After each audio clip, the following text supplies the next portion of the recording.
तीन बहुओं के रवैये से सासू माँ बहुत परेशान थी। दरअसल बात ये थी कि तीनों बहुओं में किसी बात को लेकर अनबन हो गई थी। तब से ही तीनों एक दूसरे से मुंह फुलाए रहती थी। ना कोई सीधे मुंह किसी से बात करती, ना किसी का कहना मानती। पड़ोसी भी इस बात को जानते थे और जाने कैसे कैसे बातें भी करते।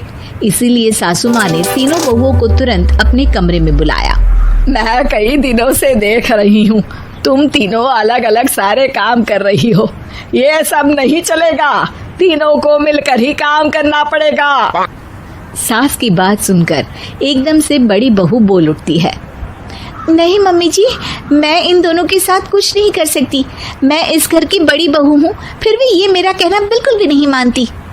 अरे जेठानी जी, जानबूझकर मुझे डबल काम करवाती है आप। और छोटी मुझसे टेढ़े मुंह ही बात करती है। इन दोनों के बीच हमेशा सैंडविच बन जाती है मेरी, और मैं हमेशा आलू की तरह बीच में मसली जाती हूँ।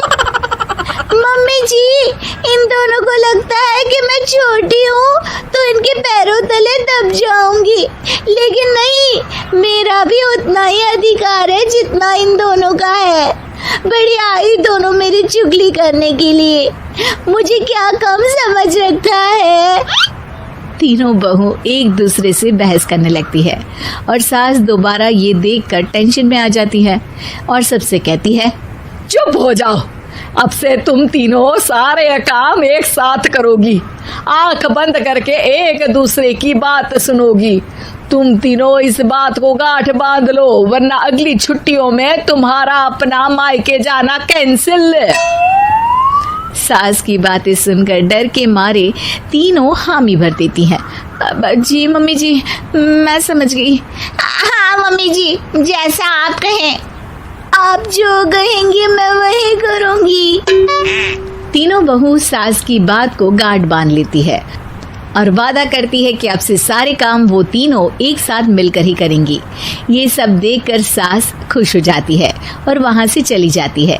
नीचे जाकर वो देखती है कि घर में शर्मा जी आए हुए होते हैं। सास जोर से आवाज लगाकर कहती है, अरे बहू, जरा चाय बनाकर तो लाना, शर्मा जी आए हैं। सास की बात सुनकर तीनों बहू तुरंत किचन की ओर भागती है और चाय बनाना शुरू कर देती है। मुझे तो एकदम मसाले वाली कड़क चाय पसंद है, तो हम शर्मा जी के लिए मसाले वाली चाय ही बनाएंगे। अरे नहीं दीदी, गर्मी के मौसम में मसाला चाय कौन पीता है? मैं तो शर्मा जी के लिए इलायची वाली चाय ही बनाऊंगी। ये कैसी बात कर रही हैं आप दोनों?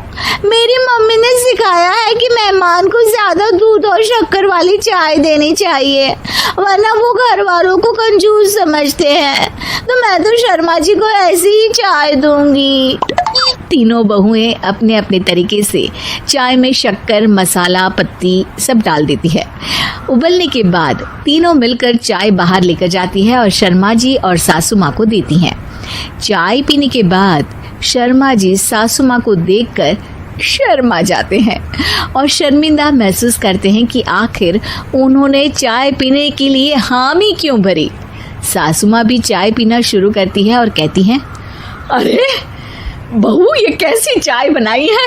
चाय है या मीठे दूध की बासुंदी? हाँ, चाय अच्छी नहीं लगी क्या? कोई बात नहीं, हम पराठा बनाकर लाते हैं। चलो चलो अंदर। हाँ चलो। हाँ, आती हूँ मैं भी। नहीं नहीं, मेरा पेट चाय ने ही चौपट कर दिया, वही काफी है। पराठे से पोपट नहीं करवाना, मैं तो चलता हूँ। शर्मा जी चुपचाप पतली गली से निकल जाते हैं। अगले दिन सास बहुओं से कहती है, अरे बहू, जाओ जाके ऊपर के गेस्ट हाउस की सफाई कर दो। कल हमारे यहाँ मेरे दूर के रिश्तेदार आने वाले हैं, तो पूरे कमरे को चमका देना, समझी?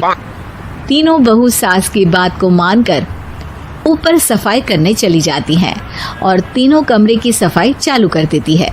बड़ी बहू मकड़ी के जाले साफ करती है तो बीच वाली झाड़ू लगाना और छोटी वाली सर्फ डालकर जमीन धोना शुरू कर देती है। अरे दीदी, जेठानी जी, अभी मैंने पूरी फर्श धोई और आप फिर से धूल नीचे गिरा रही हैं।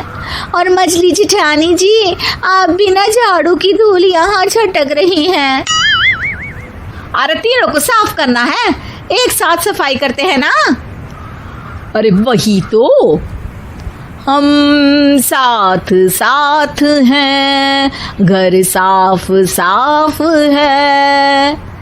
तीनों बहू ऐसे ही काम में उलझ जाती है और 2 घंटे तक एक ही कमरे की सफाई करती रहती है। बहुत देर से अपनी बहुओं को ना देखने के कारण सास ऊपर कमरे में उन्हें देखने जाती है, लेकिन कमरे में घुसती ही वो गीली फर्श पर फिसलने के कारण नीचे गिर जाती है। ओरी मोरी मैया, हड्डी मरोड़ के रख दी। आए मेरी तो कमर ही टूट गई रे। तीनों बहुएं सास को उठाती हैं और बिस्तर पर सुला देती है।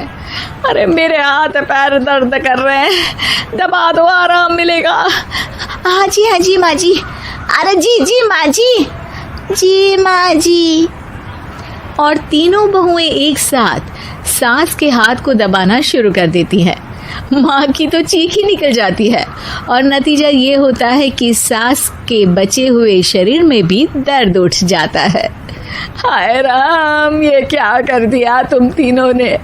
अरे मेरी तो किस्मत ही फूटी है कि तुम जैसी बहुएं मुझे मिली। हे भगवान, पूरे शरीर में दर्द बढ़ गया है। अब तो पता नहीं कि चल भी पाऊंगी या नहीं। माफ करो, मुझे गलती हो गई मुझसे कि तुम तीनों को एक साथ काम करने के लिए बोला। सोचा था तीनों मिलके अच्छे से काम करेगी, लेकिन बड़े बुजुर्ग सही कहते थे कि 3 तिगाड़ा काम बिगाड़ा। तुम लोगों ने ये बात ना आज साबित करके दिखा दी। तुम तीनों को तो समझाना यानी मानो भैंस के आगे बीन बजाना है। तुम्हें अकेले अकेले काम करना है ना, तो अब से तुम अकेले ही अपना अपना काम करो। तीनों बहुएं वहां से जाने लगती है। अरे कहाँ जा रही हो? आप ही ने तो कहा कि अपना अपना काम करो, तो मुझे मुल्तानी मिट्टी लगानी है। अरे मुझे भी तो नेल पॉलिश लगानी है, मुझे ना मेहंदी लगानी है। सास अपना सर पीट लेती है और कहती है, अरे मुझे भी लगाना है कुछ। क्या माँ जी? क्या माँ जी? क्या माँ जी? तुम्हारे घर वालों को फोन तुम्हारी हरकतें बताने के लिए।